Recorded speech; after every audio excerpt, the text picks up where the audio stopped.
अस्सलाम वालेकुम। Welcome to PSX हफ्तानामा। मार्केट की फ्राइडे की क्लोजिंग तो 180 प्लस रही और मंडे के दिन भी एक अच्छा आगाज था। मार्केट ने 181 प्लस की क्लोजिंग दी। मोइस, अगर हम वीक ऑन वीक बेसिस पे मार्केट को देखते हैं तो इस हफ्ते की परफॉर्मेंस कैसी थी? मेजर कंट्रीब्यूटर्स और सेक्टर्स क्या थे, इस बारे में बताइए।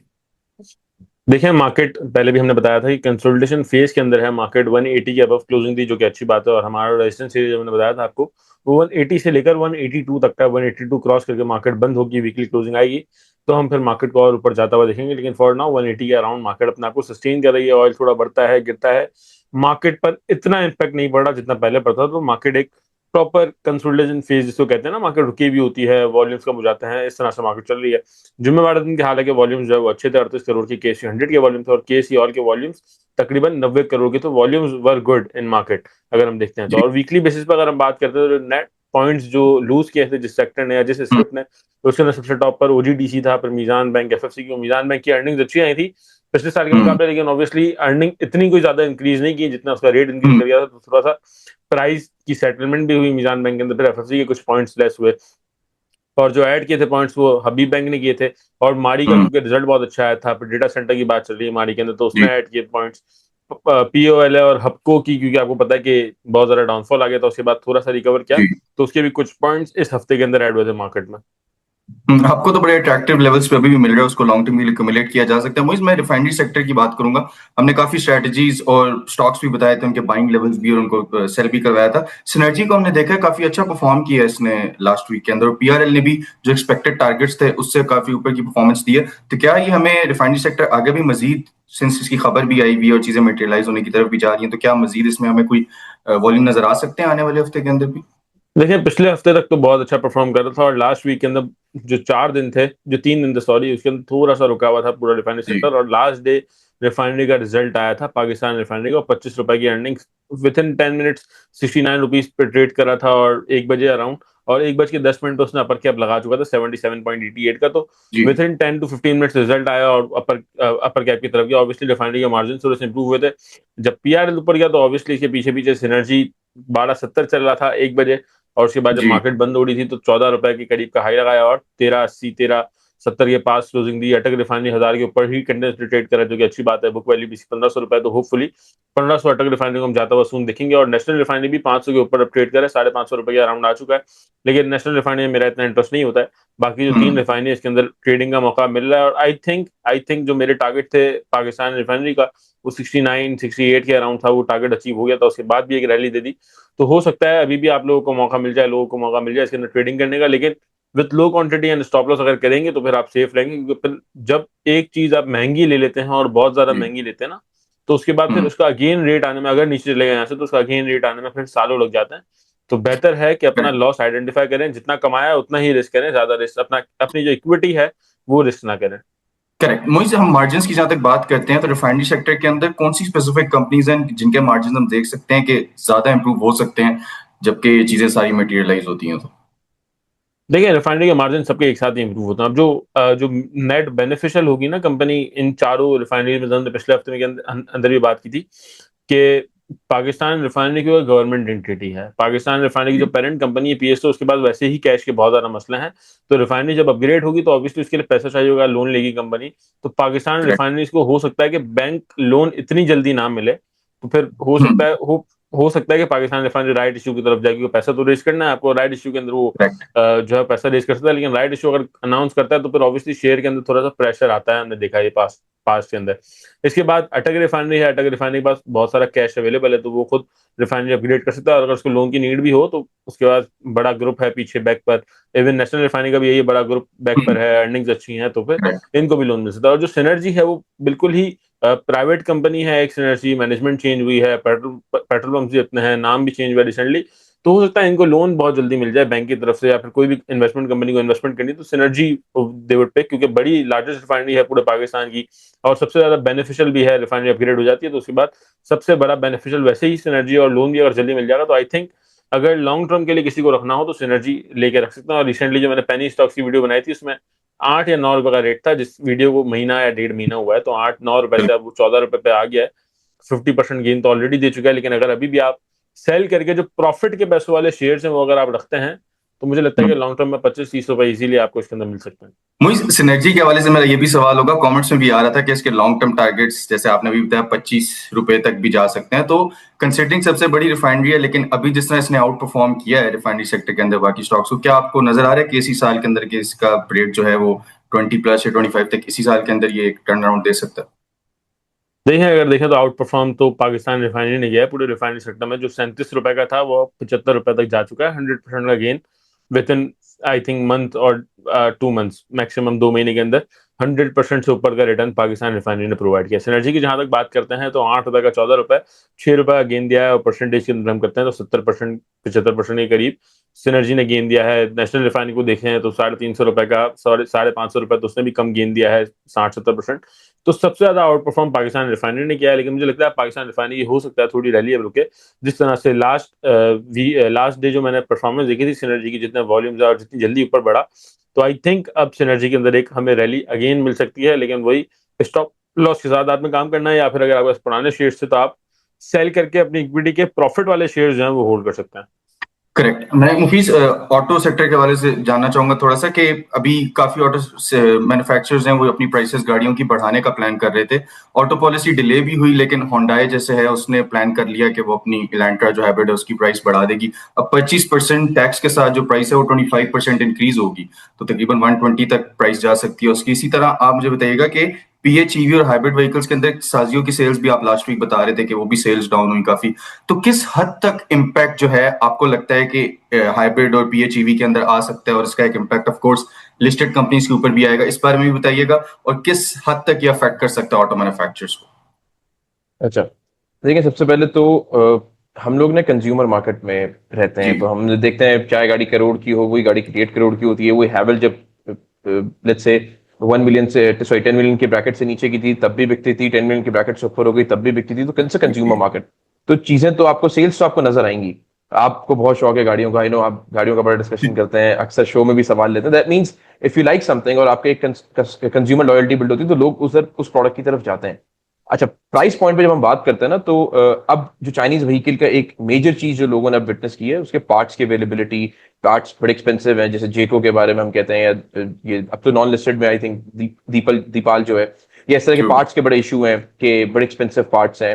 रिलायबिलिटी जो है वो एक बड़ी चैलेंजिंग है ड्यूरिंग वेदर कंडीशंस। तो लोग अब इस प्राइस पॉइंट से समझते हैं कि अगर हम एक 10 मिलियन 15 मिलियन की व्हीकल ले रहे हैं, उसकी रीसेल वैल्यू नहीं है, चाइनीज व्हीकल की रीसेल वैल्यू नहीं है उसके। ऑन द अदर साइड अगर हम इंडस की सेल्स देखते हैं, इंडस की सेल्स बढ़ी है, एच कार, इंडस, इन गाड़ियों की रीसेल वैल्यू है सेकेंडरी मार्केट में, बट चाइनीज व्हीकल की नहीं है।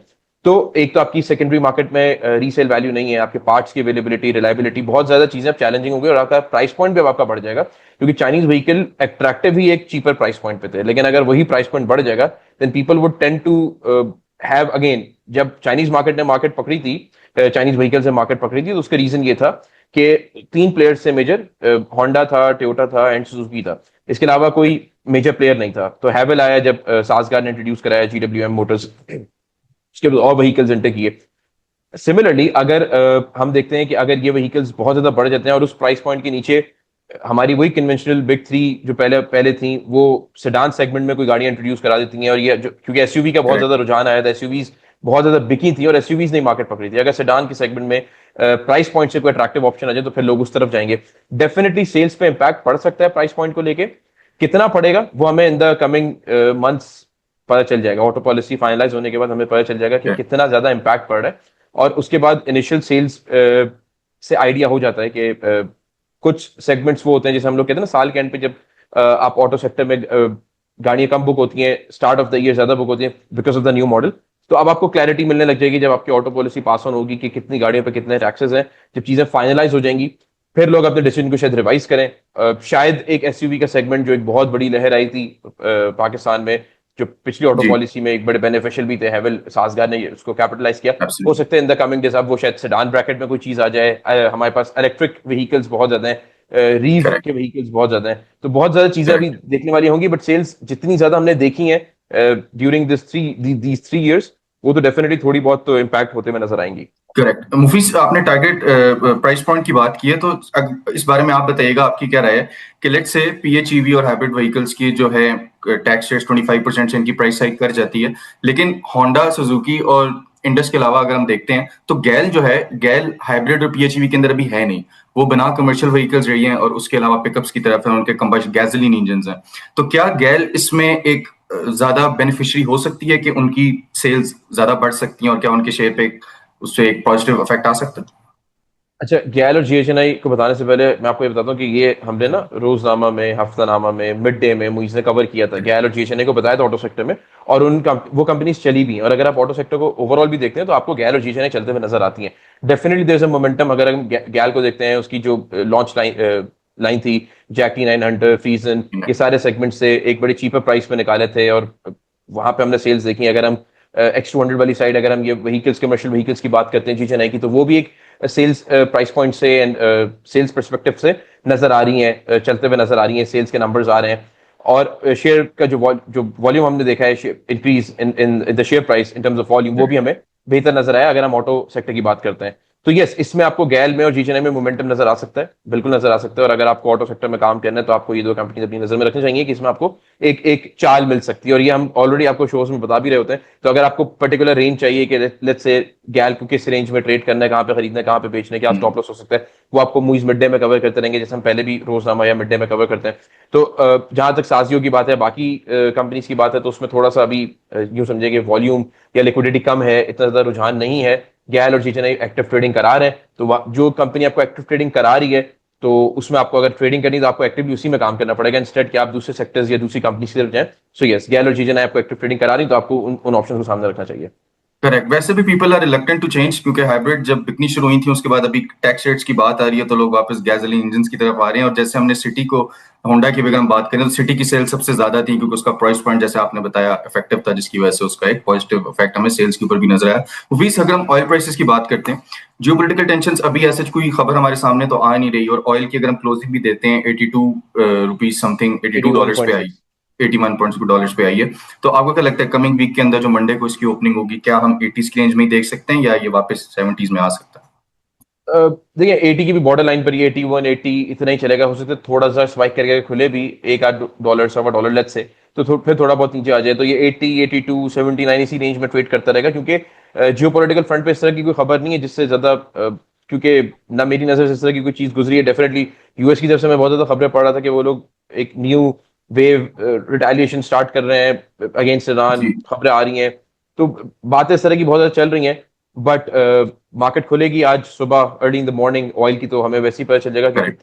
अगेन वो प्रेशर जो है, जो खबरों का है, वो कितना जेन्युइन है, या मार्केट उसको कितना ले रही है, सीरियसली ले रही है, वो आपको ऑयल प्राइसेस पे रिफ्लेक्ट कर जाता है। और पीएसएक्स क्योंकि बाद में खुलते हैं और ऑयल प्राइसेस की मार्केट पहले खुलती है, यानी कि कमोडिटीज मार्केट आपकी जल्दी खुल जाती है, तो वहां से आप पीएसएक्स, अगर लेट्स से ऑयल ऊपर खुलता है और एक बड़ा स्पाइक पे खुलता है, दैट मीन्स कि खबरें सीरियस हैं, या मार्केट जो है वो फियरफुल हो रही हैं, फ्राइटेंड हो रही हैं, कॉशियस हो रही हैं। दैट मीन्स तभी ये स्पाइक ऑयल में जनरेट हो रहा है। तो लोग, हो सकता है पीएसएक्स में भी लिक्विडिटी कम हो, अपना पैसा निकालें, एक केयरफुल अप्रोच रखें। लेकिन अगर नहीं होता, जो मुझे लगता है नहीं होगा, ये चीज बस ड्रैग हो रही है, मुझे ऐसा लगता है कि नहीं होगा, ऑयल की प्राइसेस वापस 80 से नीचे या 80 के बॉर्डर लाइन पे ही ट्रेड करती रहेंगी। थोड़ा बहुत ठीक स्पाइक है। लेके भी नीचे आ सकती हैं, देन उसके बाद क्योंकि मार्केट भी फिर उसका इतना प्रेशर नहीं है, क्योंकि हम ऑयल प्राइसेस को ही देख के अभी मार्केट उसको रीड कर रही है। एंड अगेन हम उसके साथ एक और साथ चीज ये ना कि जब मार्केट खुलेगी, मार्केट खुलने से पहले ऑयल जी। प्राइसेस नजर आ जाएंगी, तो आपको पता चलेगा कितना प्रेशर है जियोपॉलिटिकल टेंशंस का या सिचुएशन का। एंड देन फिर करेक्ट। मार्केट अपने डायमेक्स पे, रिजल्ट क्लोजिंग पे जो रिजल्ट्स आने हैं, उसमें क्या अनाउंसमेंट है, मटेरियल इन्फॉर्मेशन पे मार्केट अपने जो जो हमारे डायनेमिक्स हैं, जो हमारे इंटरनल डायनेमिक्स हैं, उस पर मार्केट चलेगी फिर। ये तो हमने आपको एनालिसिस दे दिया ऑयल का, एंड लेट्स सी कल ओपनिंग किस तरह होती है ऑयल की, उस पर काफी चीजें डिपेंडेंट होगी मार्केट की भी। आजादी ऑफर, जिसमें स्विंग विद स्टॉकिफाई, ट्रेड विद स्टॉकिफाई और इन्वेस्ट विद स्टॉकिफाई, ये तीनों ग्रुप्स जो हैं, जिसमें इन्वेस्ट विद स्टॉकिफाई कम्युनिटी और बाकी स्विंग ट्रेड्स, इन्वेस्टमेंट कॉल्स के लिए स्विंग विद स्टॉकिफाई, अगर आप कोई ट्रेडिंग करना चाहते हैं, अगर आप ट्रेडिंग करना चाहते हैं तो उसके लिए ट्रेड विद स्टॉकिफाई, और तीनों ग्रुप्स पे भी 30% डिस्काउंट है। और ये ऑफर जो है 12 बजे तक वैलिड होगी, जो कि नेक्स्ट 5 आवर्स बनते हैं इस शो के बाद। तो आपने बस एक व्हाट्सएप करना होगा 0336244466। आपको तमाम तफसीलात मिल जाएंगे। याद रखिएगा, इस 12 बजे के बाद रात के जो प्राइसेस होंगी वापस अपनी ओरिजिनल प्राइस के ऊपर आ जाएंगी। मोइस, मैं जानना चाहूंगा कि स्ट्रेटजी के हवाले से इस वीक के लिए क्या होनी चाहिए, क्योंकि लास्ट वीक तो था भी छोटा, 4 दिन थे टोटल, कंप्लीट वीक है, क्या स्ट्रेटजी होनी चाहिए और कौन से सेक्टर स्पेसिफिक आप देखते हैं जिसमें आपको ज्यादा मोमेंटम नजर आता है? देखिए ट्रेडिंग की तरफ ही रुझान होना चाहिए। मैंने पहले भी कहा था कि इंडेक्स को आप नहीं देखें, इंडेक्स को भी नहीं देखें, ऑयल की प्राइसेस को भी ना देखें। जो स्क्रिप्ट वाइज या कंपनी वाइज जो ट्रेडिंग चल रही है उसके अंदर ही आप ट्रेडिंग करते हैं तो आपको बेनिफिट भी अच्छा होगा। अभी फॉर द नेक्स्ट वीक मैंने लास्ट अपने शो के अंदर कॉल भी दी थी आप लोगों को CACP की, जिसके अंदर आप बाइंग कर सकते हैं। तो CACP में स्टिल मौका मिल रहा है हमें, 107 108 के पास ट्रेड कर रहा है, और जब मैंने कॉल दी थी तो भी 109 रुपए अराउंड ही चल रहा था, तो वहीं पर ही है। इसके अंदर अगर आप बाइंग करते हैं तो मुझे लगता है कि अच्छा कैपिटल गेन आपको विद इन दिस वीक मिल सकता है, चांसेस हैं। और SSGC के अंदर भी है। तो डिफरेंट स्क्रिप्ट वाइज अगर आप काम करते रहेंगे, जैसे कि रिफाइनरी सेक्टर के अंदर अगर आप ट्रेडिंग कर लेते हैं, या गेल GHNI की हमने आपको कॉल दी थी, तो उनके अंदर अगर आप काम करेंगे, QTech है, iTens है, तो फिर आपको करेक्ट। बेनिफिट हो सकता है। और सिर्फ कंपनी वाइज काम करें तो ज्यादा बेहतर है विद स्टॉप लॉसेस। ठीक है मुफीस, मैं दो स्टॉक्स के बारे में मजीद जानना चाहूंगा। आए दिन IPOs तो आ रहे हैं नए, उनको भी आगे जाके डिस्कस करेंगे। सेलेक्ट और SLM की अगर हम बात करते हैं, इन दोनों में SLM कंसिडरिंग के काफी बड़ा इसका IPO हुआ था, बट देन अगेन उस तरीके से इनकी परफॉर्मेंस नहीं नजर आई। क्या इसकी रीजन ये है कि ओवरऑल मार्केट ही उस तरह नहीं चली, बट देन अगेन कुछ तो मोमेंटम मार्केट के अंदर आया, बट ये शेयर उस तरह परफॉर्म नहीं कर सके। तो जो लोग इसके अंदर स्टक हैं उनको क्या स्ट्रैटेजी रखनी चाहिए?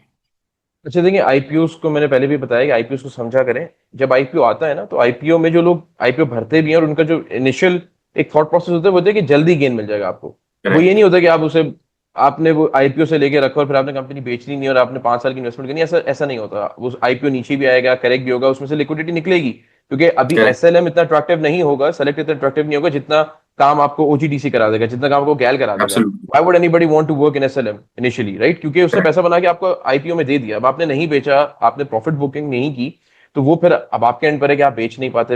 अगेन दैट्स वेरी इंपॉर्टेंट अगर आप कैपिटल मार्केट्स में काम करते हैं।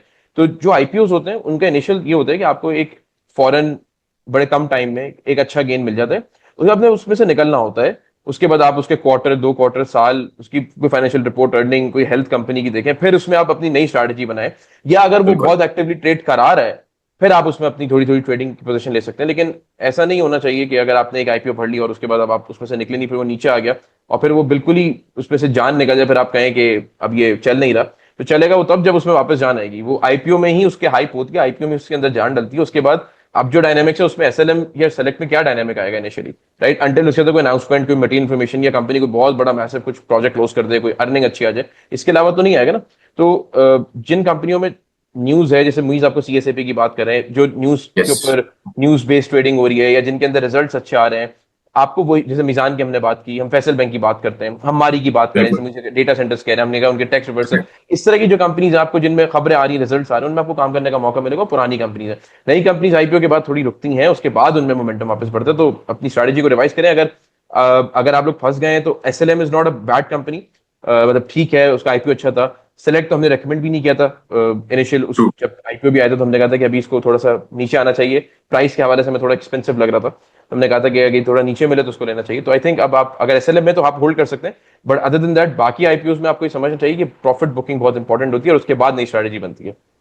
करेक्ट। हमने कोशिश की कि आप लोगों के जितने सवाल थे उनको भी एड्रेस किया जाए, और ये था आज का तज्जिया एनालिसिस। और आपसे मुलाकात होगी रोजनामा की नेक्स्ट एपिसोड में कल के दिन इंशाल्लाह। तब तक के लिए मुझे और मेरी टीम को इजाजत दीजिए। अल्लाह हाफिज।